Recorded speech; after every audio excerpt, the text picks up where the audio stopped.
ನಿಮ್ಮೊಂದಿಗೆ ಹಂಚಿಕೊಳ್ಳುತ್ತಿರುವುದು ಮನಸ್ಸನ್ನು ತೀವ್ರವಾಗಿ ನೋಯಿಸಿದ ಒಂದು ಅನುಭವ. ಫಿರೋಜ್ ಸೌದಿಯ ಹಜ್ ಶಿಬಿರದಲ್ಲಿ ಕಾರ್ಯಕರ್ತನಾಗಿದ್ದ. ಅವನು ಸಂಪೂರ್ಣ ತೃಪ್ತಿಯಲ್ಲಿದ್ದ.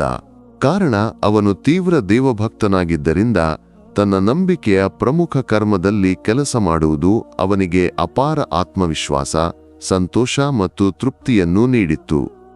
ಮತ್ತೊಮ್ಮೆ ಹಜ್ ಕಾಲ ಬಂದಿತು. ಹಜ್ ಕರ್ಮದಲ್ಲಿ ಎಲ್ಲರಿಗೂ ಸಹಾಯ ಮಾಡಲು ಫಿರೋಜ್ ಓಡಾಡಿ ಕೆಲಸ ಮಾಡಿದ. ವಿಶ್ರಾಂತಿಗಾಗಿ ಕೆಲವೊಮ್ಮೆ ಕೊಠಡಿಗೆ ಹೋದ. ಕೊಠಡಿಯಲ್ಲಿ ಸ್ವಲ್ಪ ಸಮಯ ವಿಶ್ರಮಿಸಿದ ನಂತರ ಹೊರಗೆ ನಡೆಯುತ್ತಿರುವಾಗ ಸ್ವಲ್ಪ ದೂರದಲ್ಲಿ ಒಬ್ಬ ಮಹಿಳೆಯ ಗೋಳಾಟ ಕೇಳಿಸಿತು. ಅವನು ಆ ದಿಕ್ಕಿನತ್ತ ನಡೆದ. ಯಾತ್ರಿಕರ ಕೊಠಡಿಯೊಂದರಿಂದ ಆ ಗೋಳಾಟ ಬರುತ್ತಿತ್ತು. ಕೊಠಡಿಯೊಳಗೆ ಹೋಗಿ ನೋಡಿದಾಗ 70 ವರ್ಷಕ್ಕೆ ಹತ್ತಿರವಿರುವ ಒಬ್ಬ ತಾಯಿ ಕೈಗಳನ್ನು ಮೇಲಕ್ಕೆ ಎತ್ತಿಕೊಂಡು ಅಲ್ಲಾಹನಿಗೆ ಏನನ್ನೋ ಹೇಳುತ್ತಾ ಕಣ್ಣೀರಿಡುತ್ತಿದ್ದಳು. ಅವಳ ಮುಖದಲ್ಲಿ ಒಂದು ರೀತಿಯ ದಿಕ್ಕೆಟ್ಟ ಭಾವನೆ ಕಾಣುತ್ತಿತ್ತು. ಫಿರೋಜ್ ತಕ್ಷಣ ಆ ತಾಯಿಯ ಬಳಿಗೆ ಹೋಗಿ ಕುಳಿತು, ತಾಯಿ, ಏಕೆ ಅಳುತ್ತಿದ್ದೀರಿ? ಏನೂ ವಿಷಯ ಹೇಳಿ ಎಂದು ಕೇಳಿದ. ಆಗ ತಾಯಿ ಹೇಳಿದಳು, ನನ್ನ ಹೆಸರು ಖದೀಜಾ, ಮಗನೇ. ಹಲವು ವರ್ಷಗಳ ಕನಸಾಗಿತ್ತು ಇಲ್ಲಿಗೆ ಬಂದು ಹಜ್ ಮಾಡುವುದು, ಪ್ರವಾದಿಯವರಿಗೆ ಸಲಾಂ ಹೇಳುವುದು. ಅದಕ್ಕಾಗಿ ಹಲವು ವರ್ಷ ದುಡ್ಡು ಕೂಡಿಟ್ಟೆ. ಇಲ್ಲಿಗೆ ಬಂದ ಮೇಲೆ ನನಗೆ ಆರೋಗ್ಯ ಕೆಟ್ಟಿತು, ನಡೆಯಲು ಸಾಧ್ಯವಾಗುತ್ತಿಲ್ಲ ಎಂದು ಹೇಳಿ ನನ್ನನ್ನು ಇಲ್ಲಿ ಬಿಟ್ಟು ನನ್ನ ಜೊತೆಗಿದ್ದವರೆಲ್ಲ ಹಜ್ಗೆ ಹೊರಟರು. ನನಗೆ ದುಃಖ ತಡೆಯಲಾಗುತ್ತಿಲ್ಲ ಮಗನೇ.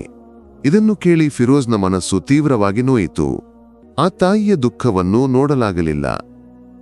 ತಾಯಿ, ಏಕೆ ವಿಷಾದಿಸುತ್ತೀರಿ? ನಿಮಗೆ ನಾನಿಲ್ಲವೇ? ನಿಮ್ಮ ಮಗನಂತೆ ನಾನು ಸಹಾಯ ಮಾಡುತ್ತೇನೆ. ತಯಾರಾಗಿ ಹೊರಡೋಣ ಎಂದ. ಫಿರೋಜ್ ಇತರ ಕೆಲಸಗಳನ್ನೆಲ್ಲ ಸಹಕಾರಿಗಳಿಗೆ ಒಪ್ಪಿಸಿ ಆ ತಾಯಿಗೆ ಹಜ್ ಮಾಡಲು ಎಲ್ಲ ಸಹಾಯವನ್ನೂ ಮಾಡಿದ. ಮಗನಂತೆ ಜೊತೆಯಾದ. ಆ ತಾಯಿಯ ಜೊತೆಯ ಒಂದೊಂದು ಕ್ಷಣವೂ ಫಿರೋಜ್ನ ಕಣ್ಣಿಂದ ಆನಂದಾಶ್ರು ತಂದಿತು. ಎಲ್ಲವೂ ಮುಗಿದು ಆ ತಾಯಿ ತವರಿಗೆ ಹೊರಡುವ ದಿನ ಬಂದಿತು.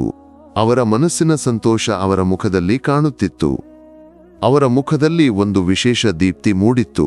ಹೊರಡುವ ಮುನ್ನ ಫಿರೋಜ್ ಅಲ್ಲಿಯೇ ಇದ್ದ. ಆ ತಾಯಿ ಬಂದು, ನನ್ನ ಮಗನೇ, ಈ ತಾಯಿ ನಿನ್ನನ್ನು ಮರೆಯದು. ನಿನ್ನ ಎಲ್ಲ ಒಳ್ಳೆಯ ಕೆಲಸಕ್ಕೂ ಅಲ್ಲಾಹ 2ರಷ್ಟು ಪ್ರತಿಫಲ ಕೊಡಲಿ. ನೀನಿಲ್ಲದಿದ್ದರೆ ಎಂದು ಫಿರೋಜ್ನ ಹಣೆಗೆ ಮುತ್ತಿಟ್ಟು ಸಲಾಂ ಹೇಳಿ ತಾಯಿಯ ತಂಡ ಹೊರಟಿತು. ತೃಪ್ತಿಯಿಂದ ಫಿರೋಜ್ ಮತ್ತೆ ಕೆಲಸ ಕೇಳಿದ. ಕೆಲಸದ ನಡುವೆಯೂ ಆ ತಾಯಿ ಅವನ ಮನಸ್ಸಿನಲ್ಲಿ ಇದ್ದಳು. ಕೆಲವು ಗಂಟೆಗಳ ನಂತರ ಫಿರೋಜ್ಗೆ ಕರೆ ಬಂತು ತಾಯಿಯ ತಂಡದವರಿಂದ. ಕೆಲವೇ ನಿಮಿಷಗಳ ಹಿಂದೆ ತಾಯಿ ನಿಧನರಾದರು ಎಂಬ ಸುದ್ದಿ ಇತ್ತು. ಇದನ್ನು ಕೇಳಿ ಫಿರೋಜ್ ಆಘಾತದಿಂದ ಅಳಲು ಶುರು ಮಾಡಿದ. ಕೆಲವು ಸಮಯದ ನಂತರ ಮತ್ತೊಂದು ಕರೆ ಬಂತು. ತಾಯಿಯ ಜವಾಬ್ದಾರಿಯನ್ನು ತೆಗೆದುಕೊಳ್ಳಬಹುದೇ ಎಂದು ಕೇಳಿದರು. ಫಿರೋಜ್ ಸ್ವತಃ ಚೇತರಿಸಿಕೊಂಡು ಅವರ ಕುಟುಂಬದವರು ಎಂದು ಕೇಳಿದ. ಅವರಿಗೆ ಯಾರೂ ಇಲ್ಲ. ದೂರದ ಸಂಬಂಧಿಕರಿಗೆ ಕರೆ ಮಾಡಿದಾಗ ಸಾಧ್ಯವಾದರೆ ಅಲ್ಲಿಯೇ ಖಬರ್ ಮಾಡಿ ಎಂದರು. ಈ ಮಣ್ಣಿನಲ್ಲಿ ಸಾಯಬೇಕೆಂದು ಅವರು ಬಯಸಿದ್ದರಂತೆ ನೀವು ಮಾಡಬಹುದೇ ಎಂದರು. ಆಗಲಿ, ನನಗೆ ಬಿಡಿ, ನಾನು ನೋಡಿಕೊಳ್ಳುತ್ತೇನೆ ಎಂದ ಫಿರೋಜ್. ತಕ್ಷಣವೇ ಅವನು ಹೊರಟ. ದಾರಿಯಲ್ಲಿ ತಾಯಿಯ ಮಾತುಗಳು ನೆನಪಾದವು. ತನಗೆ ಹೆಚ್ಚು ಸಂಬಂಧಿಕರಿಲ್ಲ. ಗಂಡ 14 ವರ್ಷದ ಹಿಂದೆ ಸತ್ತ. ಮಗುವಿನ ಭಾಗ್ಯ ದೊರೆಯಲಿಲ್ಲ. ಗಂಡನ ಜೊತೆ ದುಡ್ಡು ಕೂಡಿಟ್ಟು ಹಜ್ಗೆ ಬಂದಿದ್ದೇವೆ. ಗಂಡ ಇದ್ದಕ್ಕಿದ್ದಂತೆ ಹೋದ. ತಾಯಿಯಾಗಲು ತುಂಬಾ ಹಂಬಲಿಸಿದ್ದೆ ಎಂದೆಲ್ಲ. ತಾಯಿಯಾಗಲು ಹೆರಿಗೆ ಬೇಕಿಲ್ಲ ಮಗನೇ, ಮನಸ್ಸಿರಬೇಕು. ಅದಕ್ಕೆ ಅಲ್ಲಾಹ ನಿನ್ನನ್ನು ನನಗೆ ಮಗನಾಗಿ ಕಳಿಸಿದ ಎಂದಿದ್ದಳು. ಸಹಕಾರಿಗೆ ಕರೆ ಮಾಡಿ ಖಬರ್ ತೋಡಲು ಏರ್ಪಾಡು ಮಾಡಿದ. ತಾಯಿಯ ಬಳಿಗೆ ತಲುಪಿದ.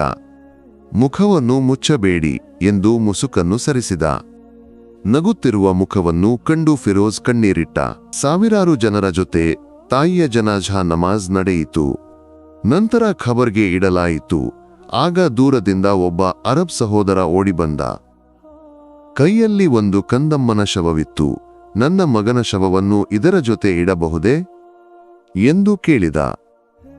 ಫಿರೋಜ್ ಒಪ್ಪಿದ. ಆ ಕಂದಮ್ಮನ ಶವವನ್ನು ತಾಯಿಯಾಗಲು ಕನಸು ಕಂಡಿದ್ದ ಆ ತಾಯಿಯ ಶವದ ಪಕ್ಕದಲ್ಲಿ ಇಟ್ಟರು. ಈಗ ಖಬರ್ನಲ್ಲಿ ಒಬ್ಬ ತಾಯಿಯ ಎದೆಗೆ ಒಡಗೂಡಿ ಒಂದು ಕಂದಮ್ಮ ಮಲಗಿದೆ. ಮೇಲೆ 3 ಮುಷ್ಟಿ ಮಣ್ಣನ್ನು ಹಾಕಿ ಪ್ರಾರ್ಥಿಸಿ ಸಲಾಂ ಹೇಳಿ ಫಿರೋಜ್ ಹಿಂತಿರುಗಿದ.